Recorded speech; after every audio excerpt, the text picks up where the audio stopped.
우리나라의 대표적인 명절 중에 하나가 추석입니다. 추석은 음력으로 8월 15일, 중추절, 한가위라고도 부릅니다. 추석은 흩어져 있는 가족들이 고향을 찾는 시기이기 때문에 우리 한국 사람들에게 고향은 사라질 수 없는 정신적인 안식처가 되는 줄 믿습니다.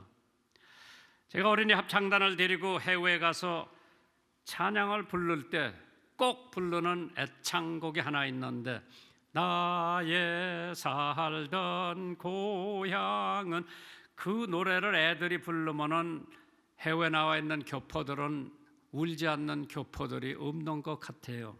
그만큼 고향을 생각할 때마다 사람들은 눈물을 흘리게 되죠.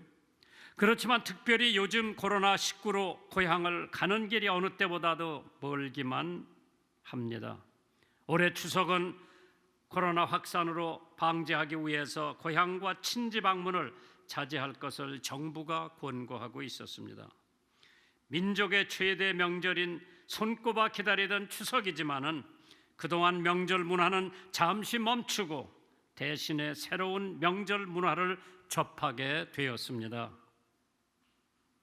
온라인 추모, 온라인 성묘 등으로 새로운 방식으로 명절을 세고 또한 추석 귀성을 포기하는 사람들이 늘면서 비대면 온라인 소비가 폭증하고 있다고 하는 뉴스를 듣게 됩니다. 추석을 맞아 우리들은 감사하는 마음을 잊지 말아야 됩니다. 오늘 본문에 있는 말씀을 보시면은 그것이 뚜렷하게 나타나는데, 시편 50편 23절에 감사로 제사를 드리는 자가 나를 영화롭게 하나니 그의 행위를 옳게 하는 자에게 내가 하나님의 구원을 보이리라. 감사하는 삶에는 기쁨과 희망과 성취와 축복이 있지만은 불평하는 삶에는 원망과 낙심과 불행과 멸망이 있을 뿐입니다. 우리가 감사하면 우리의 마음에 천국이 임하게 마련이고, 우리의 영적 상태를 진단하는 방법 중 하나는 우리의 감사를 보고 알 수가 있습니다. 감사를 모르고 불평하고 있는지 다시 한번 돌아보시기를 바라는 마음 간절합니다. 영국의 유명한 설교가 스퍼전 목사님은 촛불을 보고 감사하면 전등불을 주시고, 전등불을 보고 감사하면 달빛을 주시고, 달빛을 보고 감사하면 햇빛을 주시고, 햇빛을 보고 감사하면 천국을 주신대요. 시편 95편 2절에 우리가 감사함으로 그 앞에 나가며 시로 그를 향하여 즐거이 부르자. 누가복음 17장에 보면은 예수님께서 10명의 한센병자, 성경에는 문둥병자를 치유해 주셨다고 했는데 모두 깨끗함을 받고 가는 얘기입니다. 그러나 치유를 받은 10명 중에 한 사람만 다시 돌아와서 예수님께 감사의 인사를 드렸다고 하는 얘기를 들으면서 예수님께서 질문하신 것이 있죠. 그 9은 어디 있느냐? 오늘 여러분과 제가 추석을 지내면서 10명 중에 하나님 앞에 축복을 받았는데도 불구하고 하나님 앞에 이 기한에 돌아와서 감사하시는 분은 한 사람밖에 없다고 할 것 같으면 그 9은 다 어디가 있느냐?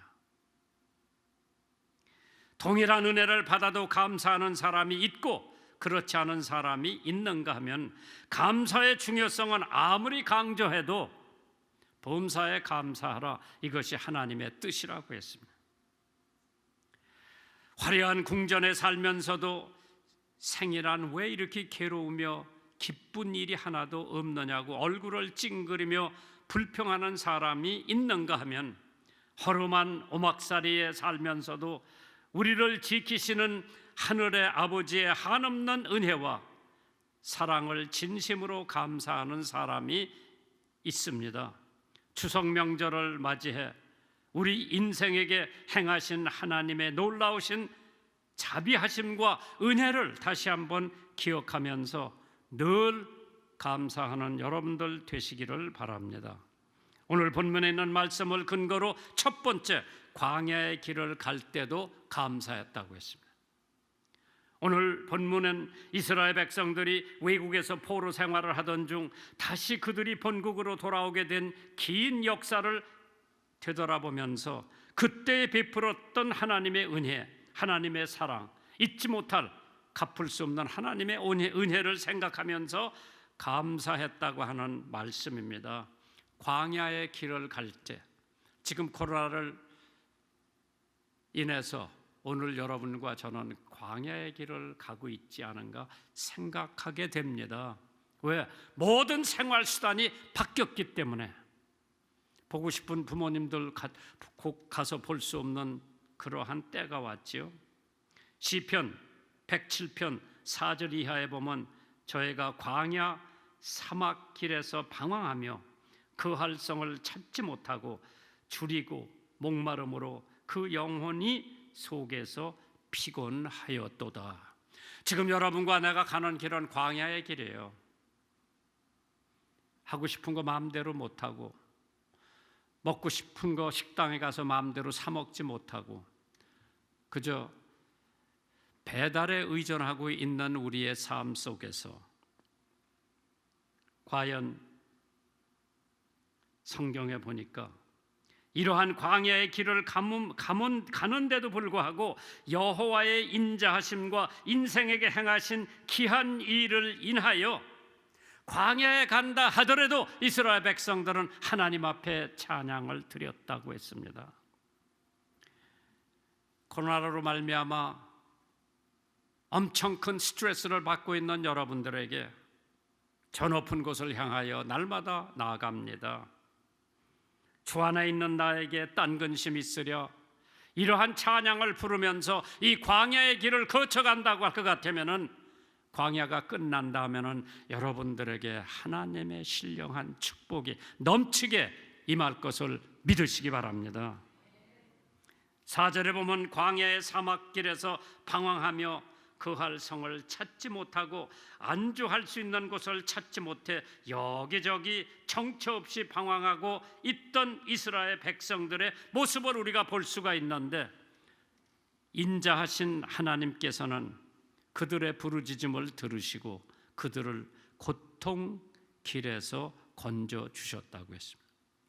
그들이 겪는 어려움이 그들의 죄로 인한 결과지만은 하나님은 인자하셔서 그들의 고통을 건지시고 좋은 길로 인도해 주셨다고 그랬죠. 초기 기독교 교부이자 37대 콘스탄티노플 대주교였던 요한 크리스스톰이라고 하는 사람이 이렇게 말을 했습니다. 감사하는 것에 인색하지 않는 자는 축복의 열쇠를 손에 쥔 자라고 그랬어요.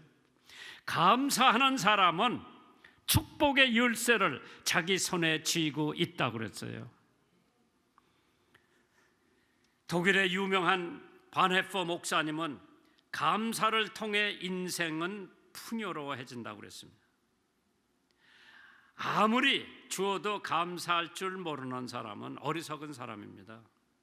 환난과 슬픔에서 하나님께 감사하며 하나님께서 그것을 축복으로 변화시키신다고 했어요. 시편 103편 2절에 내 영혼아 여호와를 송축하며 여호와를 찬양하며 그 모든 은택을 잊지 말지어다. 자비하신 하나님께서 우리 인생에게 행하신 놀라운 은혜 생각하면 항상 감사할 수밖에는 없는 줄 믿습니다. 인생은 날씨와도 같습니다. 맑은 날이 있는가 하면 비 오는 날도 있고, 안개가 낀 날도 있으면 햇빛이 찬란하게 빛나는 날도 있지만, 그러나 인생에는 폭풍이 몰아치는 날도 있습니다. 우리 인생도 어느 날은 맑은 날씨처럼 형통하지만은 어느 날은 폭풍을 몰아치는 날씨처럼 시련의 시간이 오기도 합니다. 또 때로는 정말 감당할 수 없는 홍수를 만나는 것 같은 큰 어려움의 시간도 우리가 겪어봅니다. 그러나 이러한 광야를 지날 때마다 우리는 하나님 앞에 감사하면은 하나님께서 그 광야가 끝난 다음에는 내가 상상도 못했던 하나님의 은혜와 축복이 우리 삶 속에 넘치는 줄 믿으시기 바랍니다. 시편 139편 14절에 내가 주께 감사하오면 나를 지으심이 시며 막심하심이라 주의 행사가 기함을 내 영혼이 잘 아나이다. 헬런 켈러는 시력, 청력, 언어 장애의 삼중고를 겪었지만은 항상 감사의 삶을 살았다고 하죠. 화란의 선교사로 유명했던 코리 텐붐이라고 하는 선교사가 있었습니다. 저도 몇 번 만났고 집회도 같이 해봤는데 그의 언니 베시라고 하는 언니가 있었는데 그들이 포로 수용소에 수감되었던 날 코리 텐붐은 막사에서 더러움과 벼룩이 뛰어다니는 침상 속에서 하나님을 얼마나 원망했는지 모른다고 합니다. 그러나 그 언니 베시가 범사에 감사하라고 하는 성경 구절을 늘 동생에게 주면서 꾸짖었습니다. 얼마 후에 그들은 하나님의 놀라운 은총에 감사하지 않을 수가 없었습니다. 그렇게 무자비했던 독일 군인들이 막사 안에서 예배를 드려도 아무 상관하지 않았던 것이었습니다. 이를 의아하게 생각한 코리 텐붐은 한 친구가 저 간수들이, 저 군인들이 막사가 너무 더럽고 벼룩까지 들끓기 때문에 벼룩이 옮길까 두려워서 막사 안에 들어오지 않기 때문에 자기네들이 마음 놓고 예배를 드릴 수 있다고 하는 얘기를 듣고 코리 텐붐은 너무나 하나님 앞에 감사했다고 하는 얘기. 우리가 어떤 환경에 왔을 때 그 환경을 이겨내지 못하고 얼마나 하나님을 원망했는지 모르는데 그러나 그 환경 안에서도 하나님께서 축복의 길을 열어주시는 것을 알 수 있습니다. 바울 사도는 고난과 고통 가운데서 오히려 감사했다고 하죠. 그는 감옥에 여러 번 갇히기도 했고 그리스도의 복음을 전하다가 핍박을 받으며 매도 수없이 맞았고 여러 번 죽을 뻔했고 유대인에게 감한 마흔에서 하나를 감한 매를 5번이나 맞았고 채찍으로 3번을 맞았고 돌로 1번을 맞았고 파선을 당해 것이 3번이고 밤낮 꼬박 하루를 망망한 바다에 떠다녔고 그래도 바울 사도는 감사했다고 했습니다. 그러고 베드로도 시련과 고통 가운데서도 하나님 앞에 감사하는 삶으로 자신의 인생을 마무리했습니다. 감옥에 투옥되었을 때 예수 그리스도의 복음을 증거하며 평생 핍박을 받았지만은 평생 하나님을 찬양하며 감사의 삶을 살았다고 했습니다. 베드로전서 1장 7절에 너의 믿음이 시련이 불로 연단하여도 없어질 금보다 더 귀하여 예수 그리스도에 나타나실 때에 칭찬과 영광과 존귀를 얻게 하려 함이니라. 지금 나의 광야의 고난길이 나중에는 칭찬과 영광과 존귀를 얻게 한다고 했습니다. 참으세요. 어려움에 불만과 불평하지 말고 기다리세요. 그리고 하나님 앞에 감사하면은 그 감사가 우리들에게 말할 수 없는 영광과 존귀와 칭찬으로 변한다고 했습니다. 성도의 감사와 기쁨의 원천은 하나님에게 있습니다. 하나님께서 우리에게 감사와 기쁨의 원천이 되시기 때문에 우리는 세상의 것으로 기뻐하는 것이 아니라 세상의 것은 시시때때로 변합니다. 그러나 하나님은 지금도 어제도 내일도 변함이 없는 분이 우리의 하나님이십니다. 우리가 누릴 때는 감사하고 없어지면 원망하고 올라가면 감사하고 떨어지면 불평하고 해가 나면 감사하고 비가 오면 불평합니다.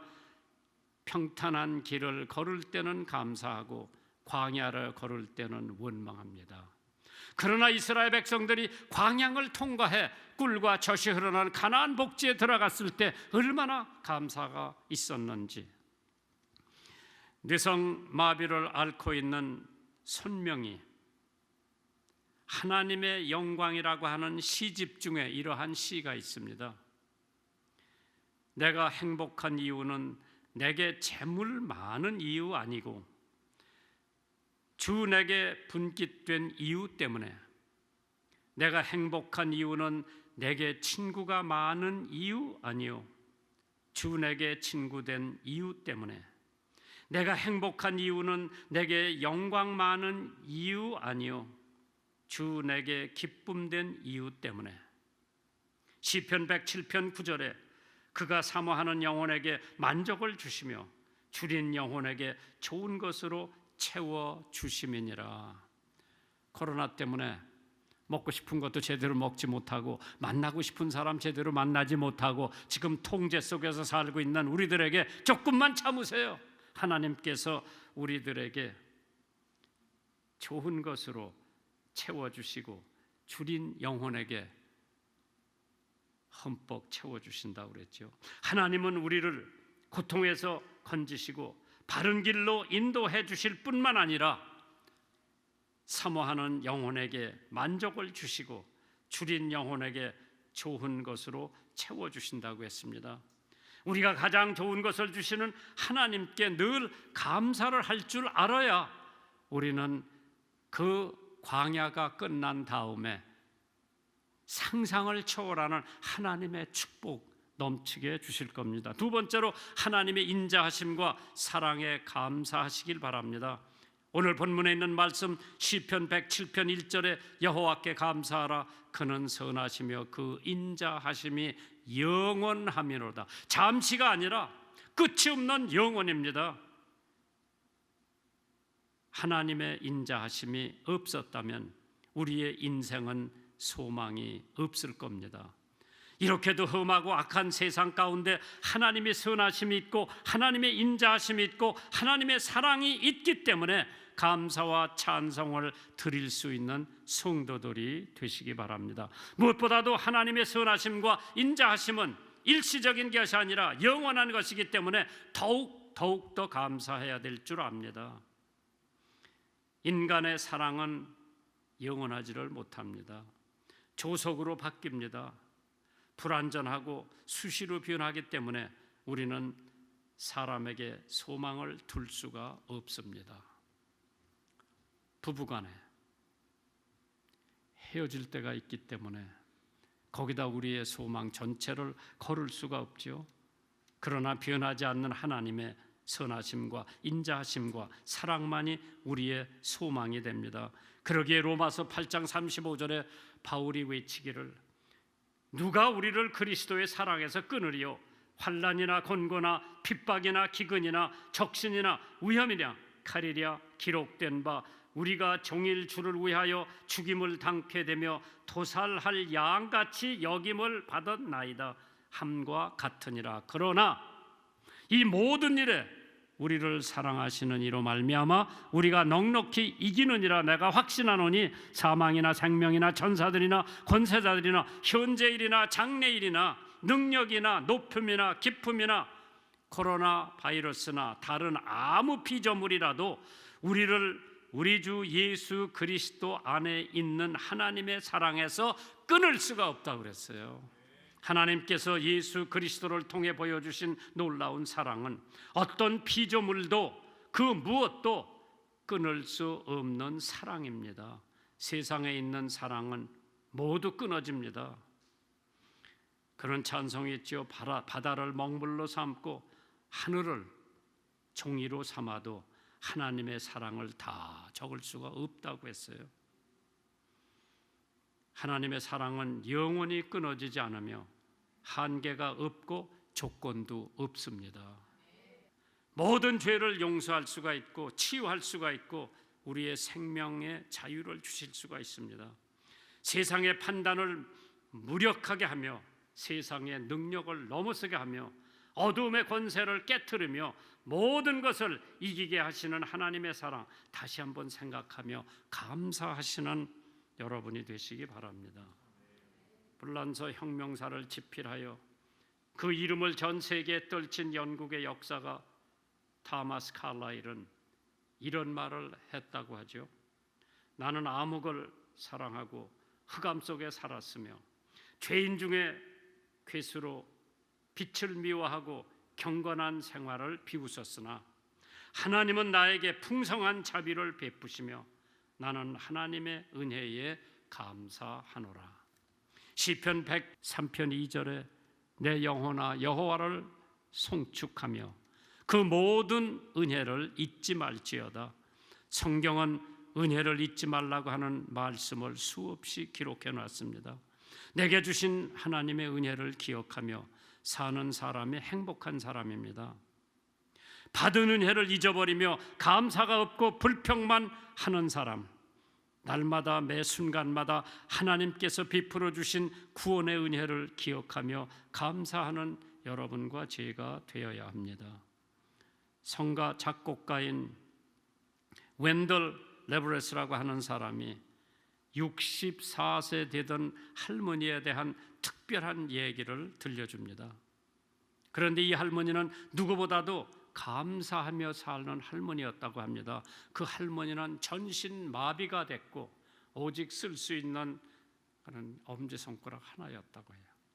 여기다가 막대기 묶어서 포크같이 된 막대기를 묶어서 그거로 밥도 먹고 그거로 성경도 장수를 옮기고 그거로 자기 생활의 전부였었어요. 어느 날 자신을 위로하러 온 한 방문자에게 할머니는 이렇게 말을 합니다. 나는 감사할 일이 너무나 많아요. 나의 모든 죄가 용서함을 받았으니 이제는 나의 구세주 예수님의 크신 사랑 안에서 거할 수가 있으며 그 사랑을 마음껏 느낄 수가 있으니까요. 그러자 그 방문자는 의아해하면서 때로는 낙심되지 않습니까? 라고 물어봤답니다. 할머니는 주저하지 않고 확신에 찬 목소리로 이렇게 대답을 했답니다. 주님이 저를 이 세상에서 지켜주시는 한 이곳에 누워 만족할 뿐입니다. 또 언제든지 주께서 부르시면 이 세상을 떠날 준비가 되어 있습니다. 제가 시편 107편을 다시 한번 읽어드리면서 말씀을 마무리할게요. 여호와께 감사하라. 그는 선하시며 그 인자하심이 영원하미로다. 여호와께 구속함을 받은 자는 이같이 말할지어다. 여호와께서 대적의 손에서 저희를 구속하사 동서남북 각 지방에서부터 모이셨도다. 저희가 광야 사막길에서 방황하며 거할 성을 찾지 못하고 줄이고 목마름으로 그 영혼 속에서 피곤하였도다. 이에 저희가 그 근심 중에 여호와께 부르짖음에 그 고통에서 건지시고 또 바른 길로 인도하사 거할 성에 이르게 하셨도다. 여호와의 인자하심과 인생에게 행하신 기한 일을 인하여 그를 찬송할지어다. 저가 사모하는 영혼을 만족해 하시며 줄인 영혼에게 좋은 것으로 채워 주심이로다. 코로나의 광야의 길을 가시는 여러분들, 하나님께서 감사하는 사람들에게 능히 채워 주실 줄 믿습니다.